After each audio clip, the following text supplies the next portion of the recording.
श्री विष्णू षोडश नाम स्तोत्रम। आज आपण भगवान विष्णू यांच्याशी संबंधित एक महत्त्वपूर्ण प्रातस्मरणीय स्तोत्र पाहूयात। सृष्टीच्या निर्मितीपासून भगवान विष्णू यांनी आपल्या भक्तांची संकटे दूर करण्यासाठी, जगाचे पालन पोषण करण्यासाठी अनेक अवतार घेतले। काही ठिकाणी असे 24 अवतार आहेत असा उल्लेख आहे।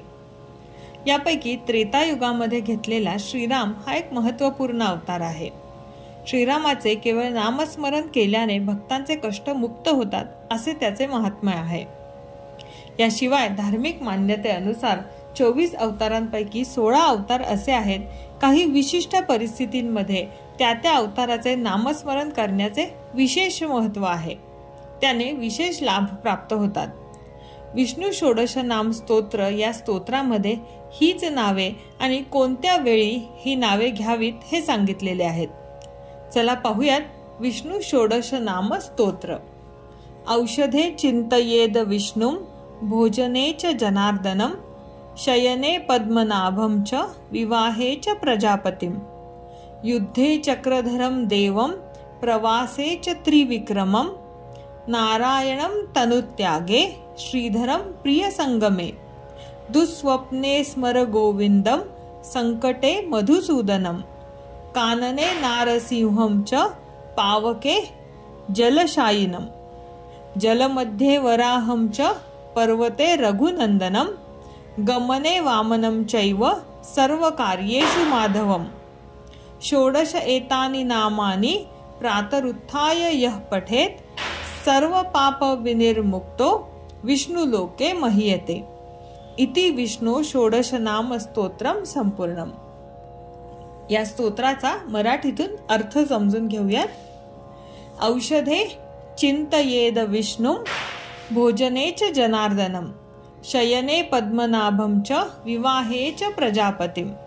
औषधे चिंतयेद विष्णुं म्हणजे औषध ग्रहण करण्याच्या वेळी विष्णू हे नाव घ्यावे। भोजने च जनार्दनं भोजन ग्रहण करण्याच्या वेळी जनार्दन। शयने पद्मनाभं च शयन करण्याच्या वेळी म्हणजे निद्रा घेताना पद्मनाभ हे नाव घ्यावे। विवाहे च प्रजापतिं विवाहाच्या समयी प्रजापतीच्या रूपामध्ये विष्णूची आराधना करावी, विष्णूचे नामस्मरण करावे। युद्धे चक्रधरं देवं युद्ध समयी अढळ शक्ती आणि बळ प्राप्त करण्यासाठी चक्रधर। प्रवासे च त्रिविक्रमं प्रवास करते वेळी त्रिविक्रम या विष्णूच्या नामाचे स्मरण करावे। नारायणं तनुत्यागे मृत्यूशय्येवर असताना नारायण या नावाचे स्मरण करावे। श्रीधरं प्रियसंगमे आणि प्रिय व्यक्तीसोबत असताना श्रीधर या नामाचे स्मरण करावे असे इथे सांगितलेले आहे। दुःस्वप्ने स्मर गोविंदम म्हणजे एखाद्या वेळी वाईट स्वप्न पडले, भीती वाटली तर वाईट स्वप्न पडले असता गोविंद।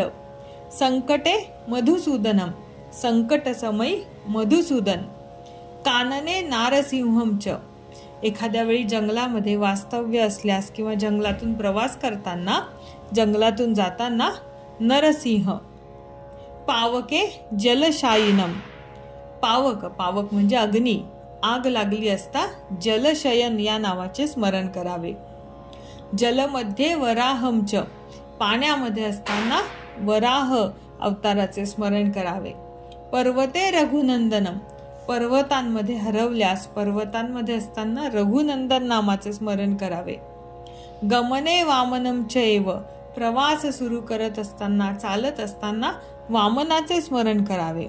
सर्व कार्येषु माधव सर्व कार्य करत असताना माधवाचे स्मरण करावे। अशा प्रकारे वेगवेगळ्या परिस्थितीमध्ये विष्णूच्या वेगवेगळ्या नामाचे स्मरण करणे शास्त्रामध्ये सांगितलेले आहे। षोडश एतानि नामानि प्रातरुत्थाय यः पठेत। मग आता आपण या स्तोत्राची फलश्रुती पाहूयात। षोडश एतानि नामानि प्रातरुत्थाय यः पठेत प्रातःकाळी उठल्यानंतर जी व्यक्ती या 16 नामांचे स्मरण करते सर्व पाप विनिर्मुक्तो ती व्यक्ती सर्व पापांपासून मुक्त होते, विष्णू लोके महीयते आणि शेवटी विष्णू लोकापर्यंत पोहोचते। इति विष्णू षोडश नाम स्तोत्र संपूर्णम. अशा प्रकारे हे विष्णू षोडश नाम स्तोत्र पूर्ण होत आहे. तुम्हाला हे आजचे विष्णू षोडश नाम स्तोत्र कसे वाटले तो अभिप्राय मला कमेंट सेक्शन मध्ये नक्की कळवा. विष्णूच्या सगळ्या नामांपैकी तुम्हाला अगदी सहज, सोपे आणि दिवसभरात अनेक वेळेला म्हणावे असे कोणते नाम वाटते तेही मला कमेंट सेक्शन मध्ये कळवा.